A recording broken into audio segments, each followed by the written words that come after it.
Pernah tak kita tengok dekat pejabat, kawan-kawan kita, ada rakan-rakan kita yang kerjanya banyak tapi dia sentiasa kelihatan tenang saja.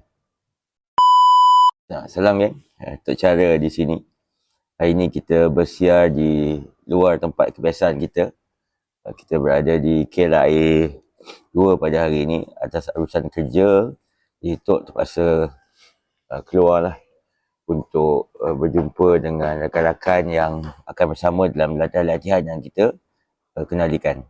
Baik, jadi pada hari ini kita nak bincangkan berkaitan dengan perkara biasa lumrah dalam pekerjaan, iaitu faktor kesibukan.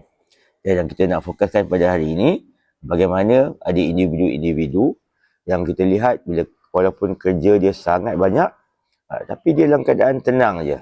Berbeza pula mungkin dengan kita kan. Semakin banyak kerja, maka kita ni mungkin semakin panik. Kan? Tak tahu dekat mana yang nak bermula.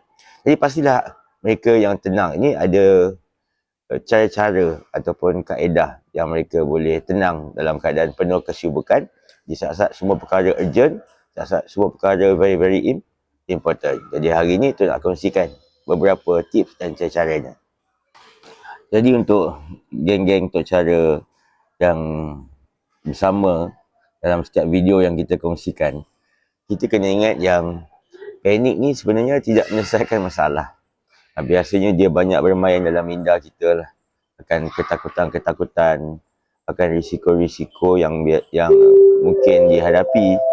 Tapi sebenarnya dia hanya bermain dalam minda kita.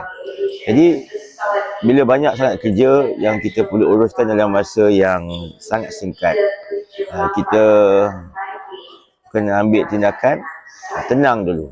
Dan tenang ni tuan-tuan kena faham, dia bukannya maksudnya memperlahankan segala perkara ataupun orang kata bekerja dalam keadaan lembab dan sebagainya.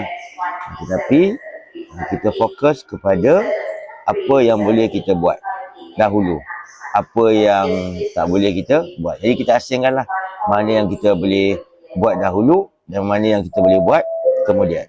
Itu yang pertama.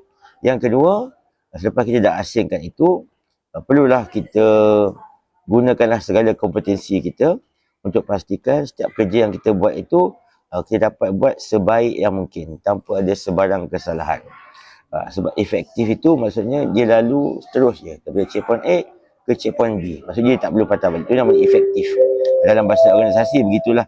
A pergi ke B tak tanpa ada sebarang gangguan.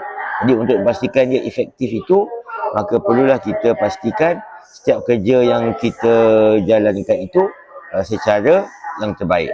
Yang ketiga, kita kena belajar skill yang dinamakan sebagai delegation. Delegation itu untuk apa? Untuk kita serahkan kerja-kerja yang mungkin kita rasakan dia tidak important. Dia important tapi mungkin tak urgent. Yang kita boleh delegate kepada orang lain yang kita percayai.